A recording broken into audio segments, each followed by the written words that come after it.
Swadika, good morning and welcome to Newsline. We are coming live to you on NBT, NBT World and also Radio Thailand FM 88. So thank you very much for joining us this morning.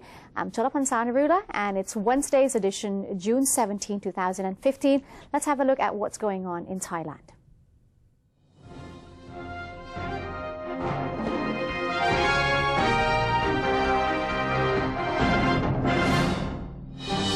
Beginning with Thailand moves forward. Newly appointed Japan's ambassador to Thailand, Shiro Sadoshima, met with Prime Minister General Prayut Chan-o-cha on Tuesday to invite him to the 7th Mekong Japan Summit meeting in Japan in July. Both parties affirmed the close ties between Thailand and Japan during the meeting ahead of the country's celebrations of 130th years of diplomatic relations in the next 2 years. Mr. Sadoshima said Thailand is important to the development of Japanese industries as it serves as a production base of Japanese companies and their investments in the kingdom, which account for 60% of their total direct investments.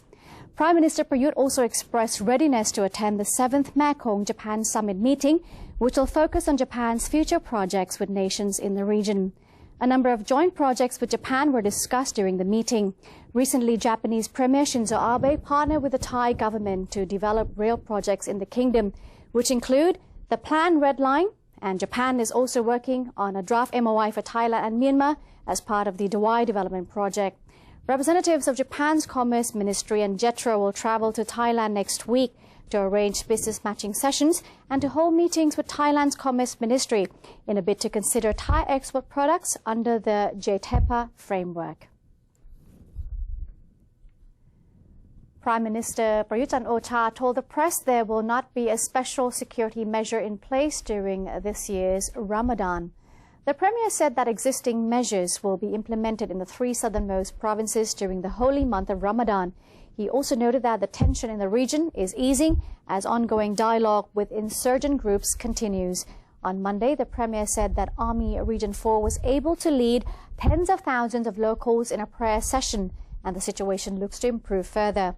He added that the private and public sectors need to band together to achieve lasting peace in the south.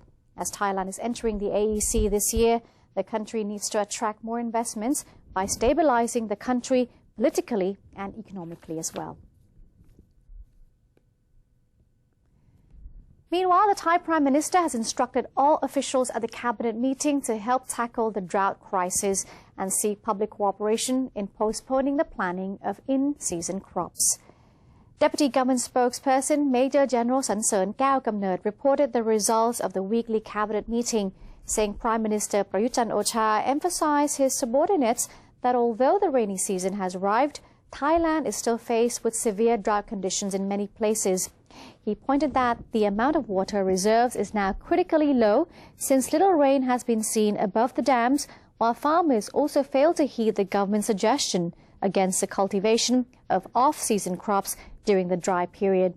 Therefore, the Premier assigned all units to establish coordination with the governor of each province in order to create an understanding with local agriculturists regarding the severity of the situation and encourage them to delay their in-season planting. The Cabinet has given the green light to the draft Naypyidaw Declaration of the Ayeyarwady Chao Phraya Mekong Economic Cooperation Strategy. Following the Cabinet meeting, Deputy Government Spokesperson Major General Weerachon Sukhontapatipak revealed that approval has been granted to the draft Naypyidaw Declaration and the draft ACMEX Action Plan for 2016 to 2018. The 2 documents are scheduled to be signed by member states at the 6th ACMEX Summit in Naypyidaw, Myanmar this June 22nd and 23rd. The signing will result in the enhancement of members' cooperation in 8 areas, namely trade and investment, agriculture, industry and energy, transport connectivity, tourism, human resources development, public health and environment. The Ayeyarwady Chao Phraya Mekong Economic Strategy, or ACMEX, will have a summit in Myanmar on 23rd June 2015. Therefore, today the Cabinet has endorsed the Naypyidaw Declaration for the upcoming the 6th Summit, as well as the ACMEX Plan of Action for 2016 and 2018. The Cabinet approved this proposal made by the Foreign Ministry. The Naypyidaw Declaration mentions the ACMEC's next plan of action, which will cover regional cooperation in 8 key areas. They are facilitating trade and investment, agriculture, industry and energy, connectivity, tourism, human resource development, public health, and the environment. Some specific programs of the cooperation between the 5 member countries that are expected to follow from this plan of action are more efficient measures for border crossing, the promotion of contract trade and investment, technology transfer on rice production, and enhanced cooperation on disaster risk reduction and mitigation. The 5 members of the ACMEC are Cambodia, Laos, Myanmar, Thailand, and Vietnam. ACMEC is a regional political, economic and cultural organization comprising of 5 member states located along the Ayeyarwady, Chao Phraya and Mekong rivers, which are Thailand, Myanmar, Laos, Cambodia and Vietnam. The Ministry of Justice confirmed that the Interim Charter Section 44 will be evoked to tackle the issue of young street races. Justice Minister Phaiboon Khumchaya said Prime Minister Prayut Chan-o-cha has approved the use of the law to curb the spread of illegal street racing. The ministry is working to amend the law in a bid to effectively enforce the rule. On Monday, it was announced that under the current law, parents of street racers and bike shops could face a maximum of 3 months in prison and a fine of up to 30,000 baht.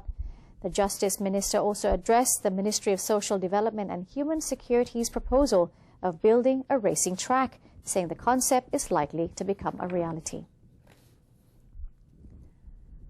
The National Reform Council has endorsed the draft bill on town and country planning and the use of space with the intention of benefiting economic development in the long term. The NRC convened and endorsed the draft law on urban planning and a draft bill detailing adjustments to ministries and departments for the purpose of ensuring that town and country planning and utilization of space proceeds in the same direction. The latter bill calls for the establishment of a Town and Country Planning Policy Committee to be chaired by the Prime Minister. The committee will also issue urban planning policies aimed at sustainable and optimal development of available land with the ultimate purpose of benefiting the economy in the long run. Most members of the NRC approved of the draft bills. Some members also recommended a revision to stipulations that call for members of the Town and Country Planning Policy Committee to become officials of the Prime Minister's office. The Constitution Drafting Committee, or CDC, has said that rumors of the National Reform Council striking down the draft constitution have not affected the committee's work. Constitution Drafting Committee spokesperson General Drought said it is commonplace for differing viewpoints to be expressed in a collaboration between several people. Each individual is entitled to his or her own opinion. Regarding speculation that the reform body will strike down the draft charter, the CDC spokesperson confirmed it would not bias the work of the committee. The CDC will soon convene a meeting to discuss a possible revision of the 2014 interim constitution in order to extend the committee's term in office for another 30 days. The CDC believes it would allow its members to complete their mandate to draft a new constitution.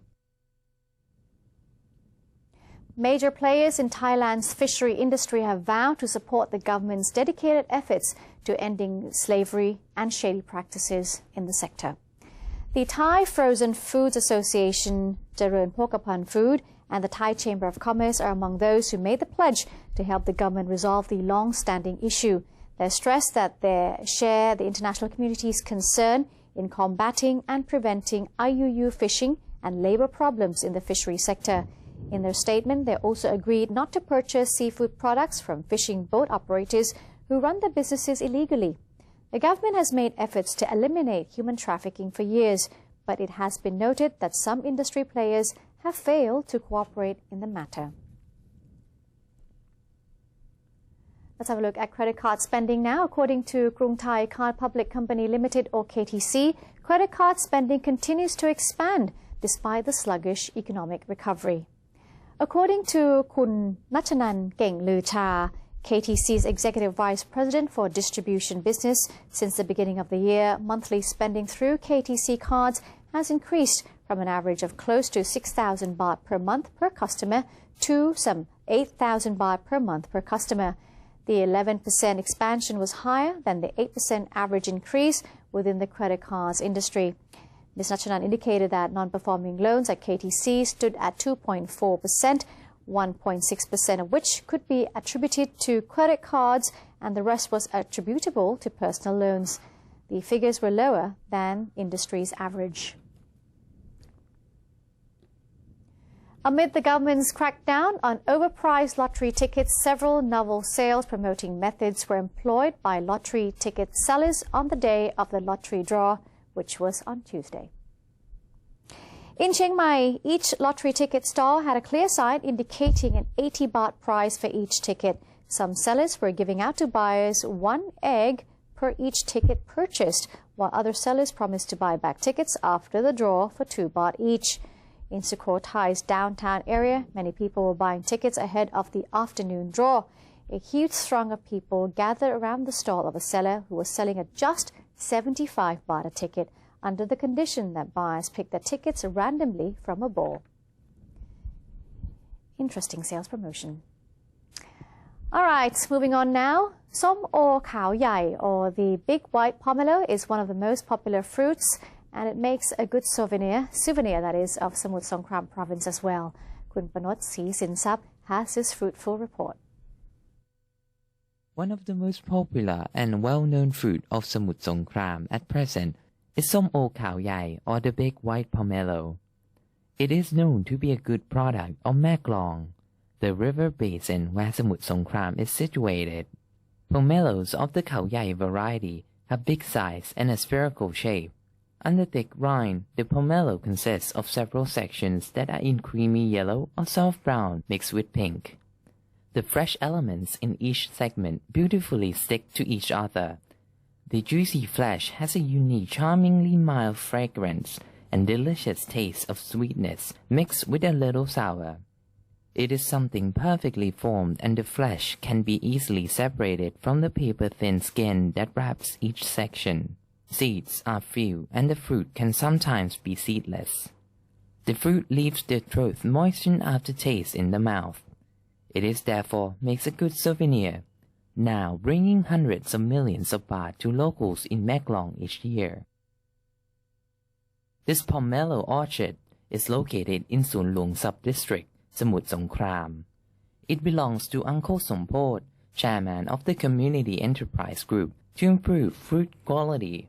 He has planted pomelo and lychees in the same orchard, applying national techniques in taking care of the plantations, as well as the sufficiency economy principle. Most importantly, he has never used chemical fertilizers. Uncle Sompot said it takes about 8 months or 240 days from flowering to harvest. Fruit are usually seen in plenty during October to November, but their taste will be inferior to those coming during March to May.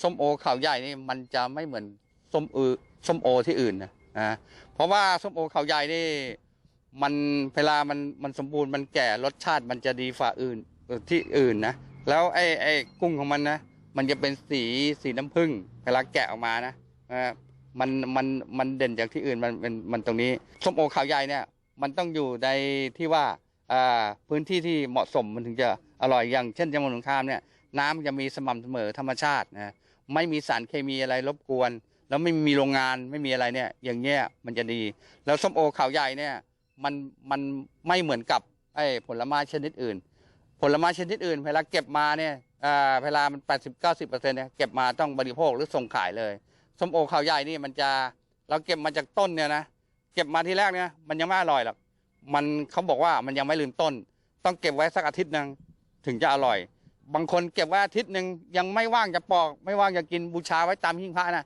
สามารถไว้ได้อีก1 เดือนไม่เหมือนกับผลไม้ชนิดอื่น Uncle Sompot finally made a note that the pomelo is good for ladies who want to diet. Having pomelo or Samut Songkhram in the evening will bring about weight loss. The big white pomelo is the famous fruit and good product of Samut Songkhram. Whenever Samut Songkram is mentioned, ส้มโอขาวใหญ่ will be the first thing people think of. And that's it for Thailand Moves Forward. Up next, we have ASEAN and Beyond. Stay tuned right here on Newsline.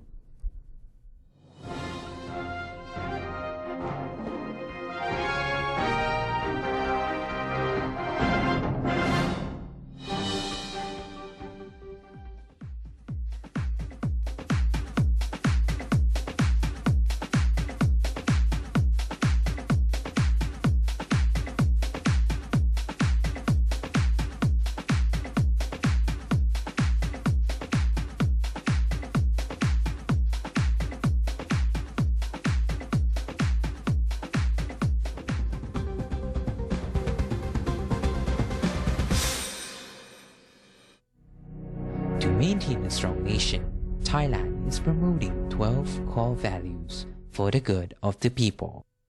Third core value: being grateful to parents and teachers.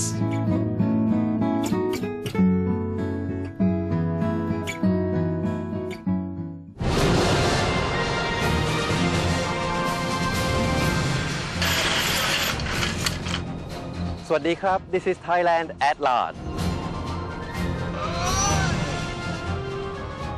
The show which is about to take you to the new experiences with the exciting stories. With charming fascination.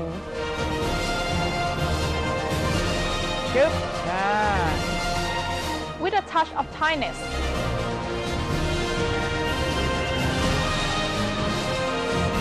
Let's join us on NBT World.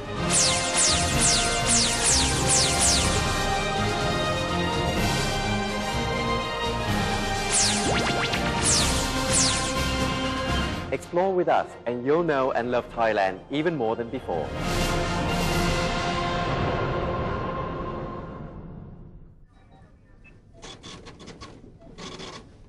How could you do that to me? Stop it! Don't you get it? I don't need you anymore. Enough! We're through. There's someone else in my life. Say no to the past. Bring your own bag. Say no to plastic.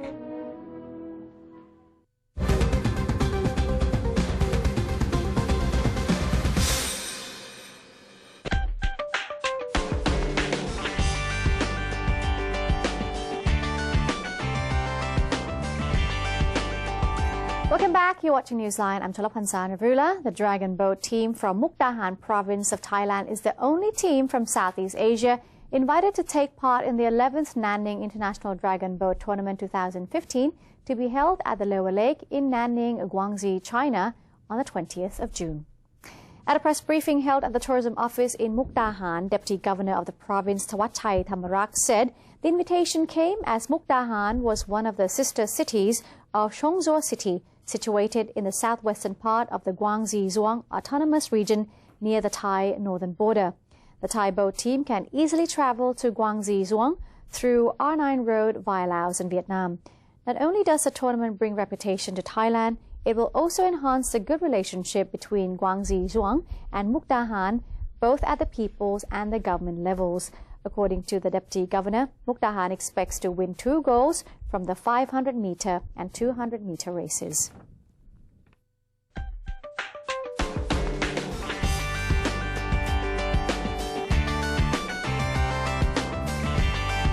Russian President Vladimir Putin said on Tuesday that Russia was concerned about an anti-missile defense system near its borders after announcing that Russia would add more than 40 intercontinental ballistic missiles, or ICBM, to its nuclear arsenal this year.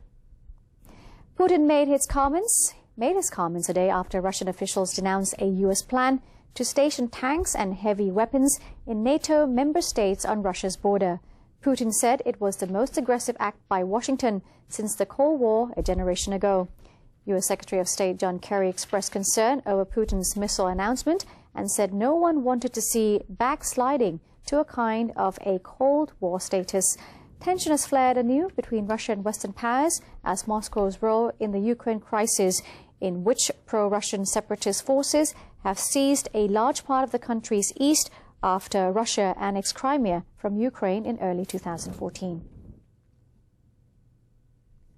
Al-Qaeda in Yemen said its leader Nasser al-Wahashi was killed in a U.S. bombing in a major blow by the United States against the global militant group's strongest branch. The group had met and appointed its former military chief Qasim al-Raymi as his replacement. Al-Wahashi, a charismatic former associate of Osama bin Laden, led the group as it plotted foil bomb attacks against international airliners and claimed responsibility for the deadly shooting at the French satirical newspaper Charlie Hebdo, calling it punishment for insulting the Prophet Muhammad. The group has also orchestrated a number of spectacular attacks inside Yemen in recent years, targeting government ministries, military camps and soldiers, in which hundreds of people were killed. Al-Qaeda did not specify how or when Wahashi was killed. Some residents of the southeastern Yemeni city of Mukalla reported a suspected drone strike on Friday. A 65-year-old German man who was infected with the Middle East respiratory syndrome or MERS virus earlier this year has died in the hospital, the health ministry of the German state of Lower Saxony said on Tuesday. The man died in the town of Osterkappelen, northwest Germany on June 6 from complications stemming from the virus, the ministry said in a statement. It is the first German death from MERS virus, which emerged in the Middle East in 2012 and is from the same family as SARS virus. It can cause coughing, fever and pneumonia. The man is believed to have been infected with the virus while visiting an animal market on the Arabian Peninsula in February. The patient was initially treated at the Marian Hospital in the western German city of Osnabrück, where Dr. Reynold Gross is the head virologist. The virus has infected over 150 people in South Korea and killed 19 of them since it was diagnosed on May 20th in a businessman who had returned from a trip to the Middle East. And that's it for today's edition of Newsline. Thank you very much for joining us. If you have any comments or suggestions, please feel free to email them to us, and the email address is now appearing on your screen. Today we say goodbye with a beautiful sight of the Dok Gratjeo field in Chayapum province. I'm Tolofan Sanarula. Have a good one. Sawasdee ka.